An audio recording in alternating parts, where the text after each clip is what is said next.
Hello everyone, Charles Watts here, the Arsenal correspondent at Goal, joining you on Saturday, the day before Arsenal return to Premier League action with that big game against Leicester, the first of 3 games in 6 days. You think at the end of this week Arsenal are going to know an awful lot more about exactly how things are panning out in the race for the top 4 at the moment.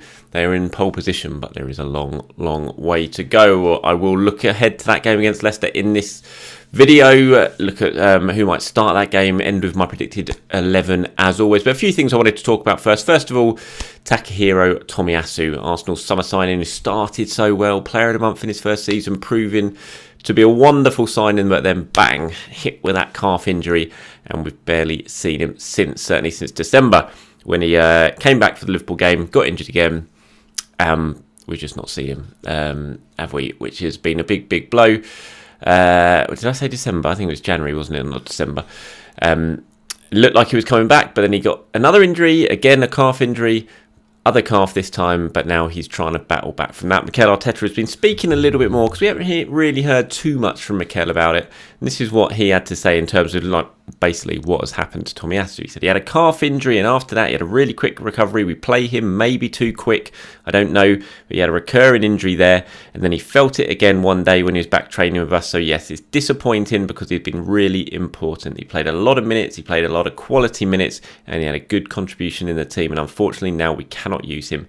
It's good to have someone like Cedric that we have been able to use. He was ready because he's a great professional and he's performing well for the team. No doubt Cedric has been very good. He's been good. Cedric's been good since he's come into the team. I think we're all kind of worried a little bit about Tomiyasu's absence. Cedric has done he's done an able job in covering for Tomiyasu while he's been out. I think this week, and I've said this before in some videos, this week's going to be a big test for Cedric because he's got some tricky players to come up against. Obviously, he's got Leicester this weekend, whether it be Harvey Barnes, Michael Brighton, whoever he's going to come up against. Playing out wide for Leicester, it's going to be a test. And then he's got Liverpool, that's definitely going to be a test, whoever they start in those wide positions. And then it's Aston Villa as well, and we've seen Coutinho playing very well. He drifts around, and this is going to be a big week for Cedric, just like it's going to be a big week for Arsenal. Whether Tomiyasu comes back for any of it, for me it looks doubtful, but we'll have to wait and see. Mikel was asked how much longer for Tomiyasu. He says, I don't know. He needs to be consistently training for a period so that we can minimise the risk of having another recurring injury in the same muscle, because it would be something to worry about. We have to stay away from that. I mean, that's absolutely the right action to take now. But they definitely rushed him back too quickly. He got rushed back for that Liverpool game it was a semi-final, second leg, wasn't it, at the Carabao Cup. And he wasn't ready, no doubt about it. He was clearly unfit. It was the worst performance he's had in an Arsenal shirt. You could tell he wasn't fit, and he ended up being injured for more. You can't have that happen again. So they've got to take all the precautions they have now and make sure that when he does come back, he is absolutely ready and there's going to be no recurrence. Just what Mikel was saying there. But having said that, you do want him back pretty quickly. Arsenal got some massive games coming up. This is the business end of the season. This is when you want your best players playing week in, week out.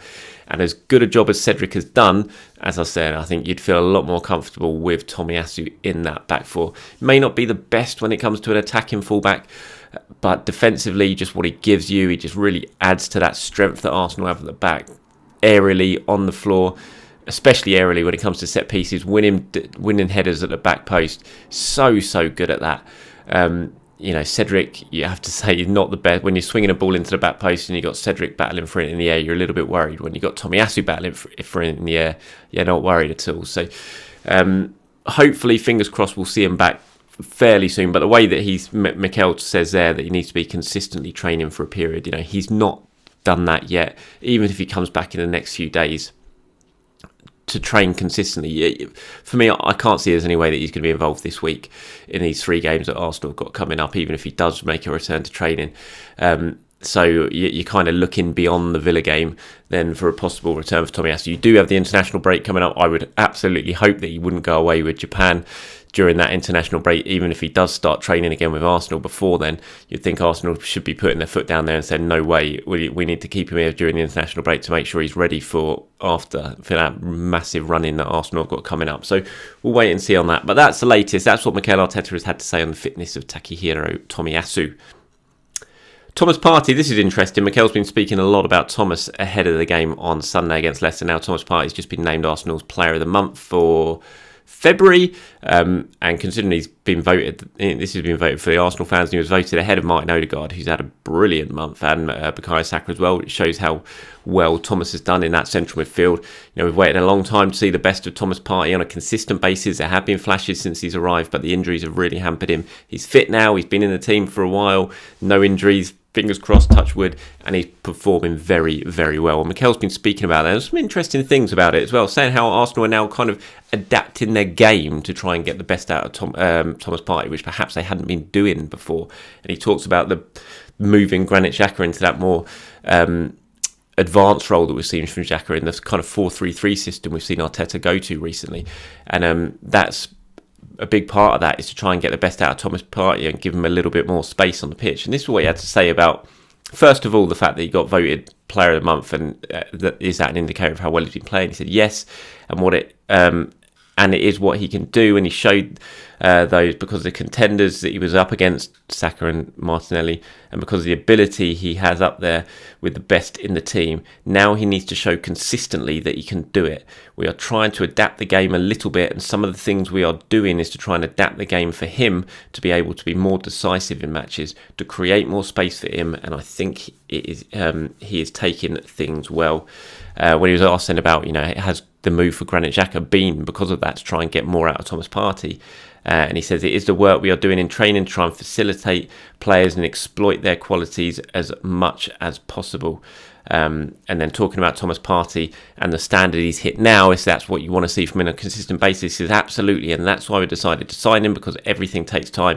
We have to recognise he had a lot of injuries as well in a period where he didn't get any consistency in terms of minutes and match exposure, and he needed to adapt to a completely different game model that he was used to. And now I think he's in a really good place. There's absolutely no doubt Thomas Partey is playing the best football he has played in an Arsenal shirt. When he first arrived, I remember he had that monstrous performance when Arsenal won at Old Trafford in that 1-0 when Aubameyang scored the penalty. He was brilliant.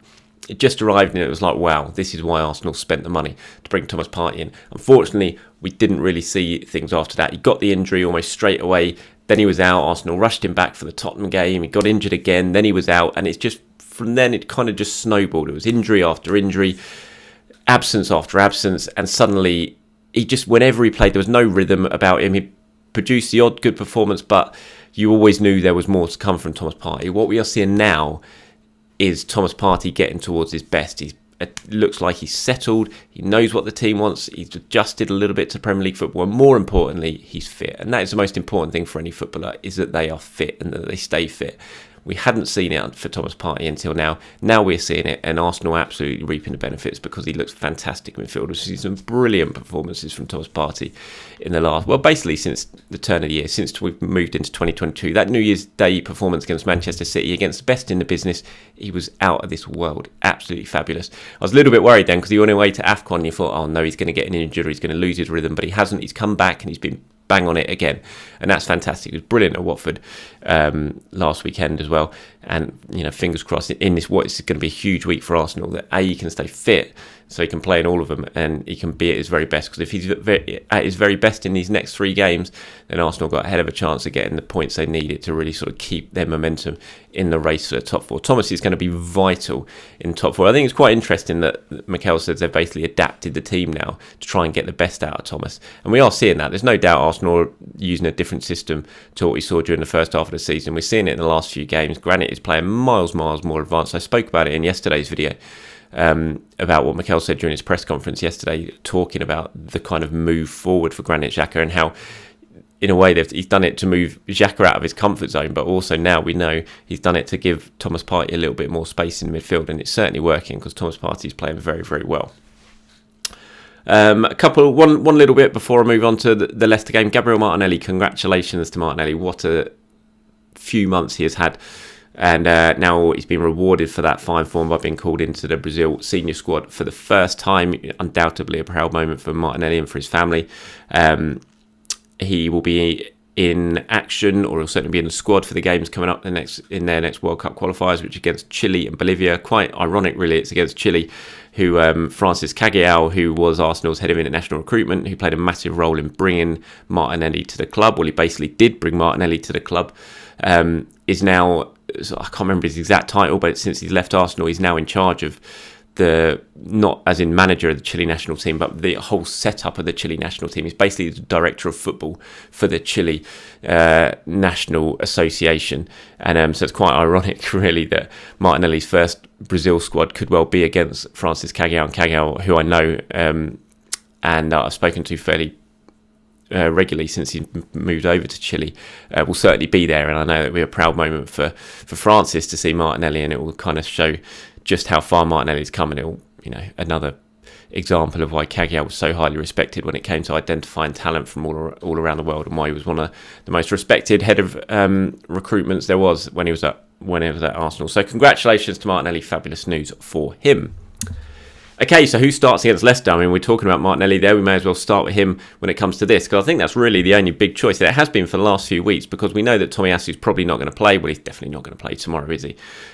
So we know right back's going to be Cedric, unless there's any other injuries that we don't know about that Arsenal have been keeping close to their chest that Arteta didn't reveal yesterday at his press conference. Then the side really picks itself apart from that left-hand side. We know that Emil Smith-Rowe is now back and he's been training and he will be available for the game. So it's just a case of, do you play with Martinelli or do you bring Smith-Rowe back in the team? I've said previously that my sort of choice would be, if both are fully fit, I'd probably go with Smith-Rowe at the moment.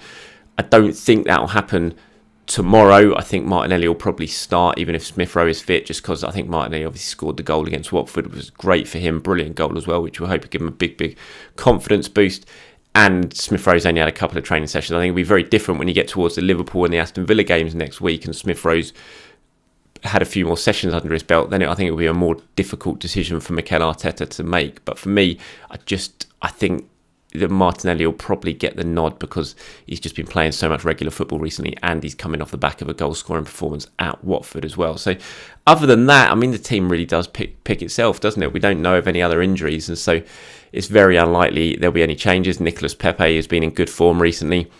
Match-winning cameo against Wolves when he came on, scored the equaliser, set up the winner. I thought it was good when he came on against Watford. So, he's pushing for a start, but he's not going to get in ahead of Bukayo Saka at the moment, is he? So although he'll be pushing for a start, he's not going to. I'd be very surprised if Mikel made any significant changes to the team we've seen in recent weeks. So I think it's just that left-hand side that we might well see something a little bit different, or the temptation would be to do something a little bit different. But I think Martinelli probably gets the nod. And so having said all that, let's go. This is my predicted 11 for Arsenal versus Leicester tomorrow. Remember, this isn't what I would go for or anything like that. This is what, in my head, thinking about what Mikel might do, I'm imagining that he will do. So this is the 11 I think Mikel will go for. I'm going to go Ramsdale in goal, obviously.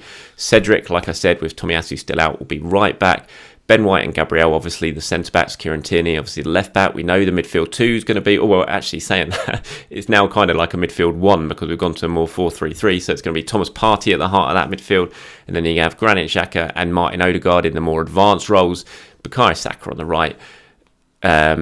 Alexander Lacazette up front, and then I think Mikel will go for Gabriel Martinelli on the left. 4-3-3, 4-2-3-1, whatever you want to call it. That's the predicted 11 I'm going to go for. For one more time, Ramsdale, Cedric, White, Gabriel, Tierney, Xhaka, Partey, Saka, Odegaard, Martinelli, and Lacazette. Is that the team you would go for? Is that the team you want to see? Please do let me know in the comments below. Anything you agree with, disagree with that you've seen in this video, again, please do let me know by leaving a comment below. I always enjoy going through them, and I always do it on my way up to the game. I will be there tomorrow at the Emirates. I did mention this on yesterday's video, though, that I don't think I'm going to have time to do my usual pre-match stuff, so the broadcast of the warm-ups and the team news and the Q&A that I tend to do before games. I need to stick around here until my wife and my daughter are back from a birthday party that she is going... No, my son, sorry, it's a birthday party that he's going to, so I'm looking after my daughter.